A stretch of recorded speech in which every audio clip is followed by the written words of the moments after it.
Toute l'actualité à temps réel, sur Référence TV. Référence TV, la chaîne de l'innovation. waaw Pape Moussa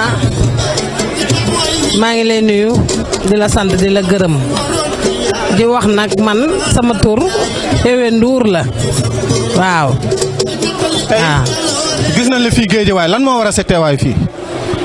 sama teewaay tey Ibou Fall tey moo ma invité waaw ndax Ibou Fall dafa nekk ku rëy ci man Ibou Fall sama kër rek la xam jàmm gën chaque jour mu nga sama kër jàmm gën wax dëgg yàlla baax na tabe na yaatu na Ibou Fall depuis mu xamanteeg man ba léegi rëccuwuma ko sama xale yu góor yi sax même buy tourné Ibou Fall dina jël ci sama xale yi sama éléments yi chaque jour mu ngi ciy jël te xam nga loolu sa nit rek moo la koy defal des fois ma voyage yi sax côté Tamba waaye même bu may ñibbisee Ibou Fall ci kër ga laa koy fekk waaw chaque jour boo nee nii mu ne maa ngi dem kër xewe maa ngi dem kër xewe mënoon na tamit bu gisee buntu tournage duñ ci boole du ci boole sama élément waaye chaque jour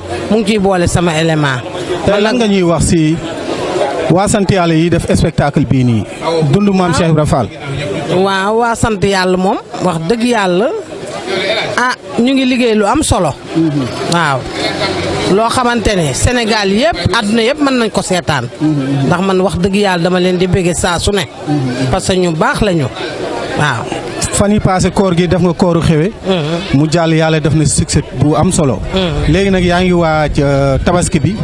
la nga mën a wax sa compagnie bi nga yor yow. sama équipe bi. waaw maa ngi am na lu may préparé. waaw ñaan naa yàlla tamit balaa tabaski tamit yàlla génne ko. mu réussir. loolu daal laa bëgg fi mu nekk. waaw léegi lan ngay wax acteurs yi nga xamante ni ñi ngi soog a dugg ci métier bi ban message nga leen di wax. acteurs yi. waaw maa ngi leen naan ñu góorgóorlu. jàpp seen liggéey.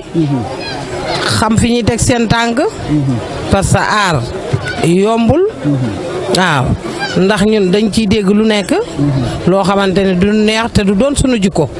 waaye nag dañuy muñ rek xam ne nag ñoo bëgg métier mi. waaw te dañuy yeete te lu bëri nag dañ koy jombal suñu bopp. ñan ngay remercier. waaw maa ngi remercier waa sant yàlla. di remercier Pape Ndour sama rakk.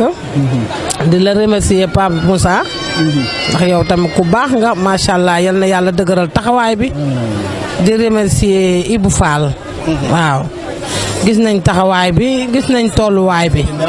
Ibou Fall nag bu may wax ci moom du ma doyal ndax lu ma wax ci moom rek la ma bàyyee des maa ngi koy ñaanal ci yàlla ñaanal ko ci yonente bi yàlla jàppale ko dëgëral taxawaayam ubbi buntu wërsëgam yépp may ko xéewal saawaan baawaan ak njabootam.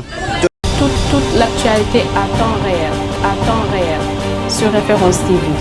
Référence TV, la chaîne de l'innovation.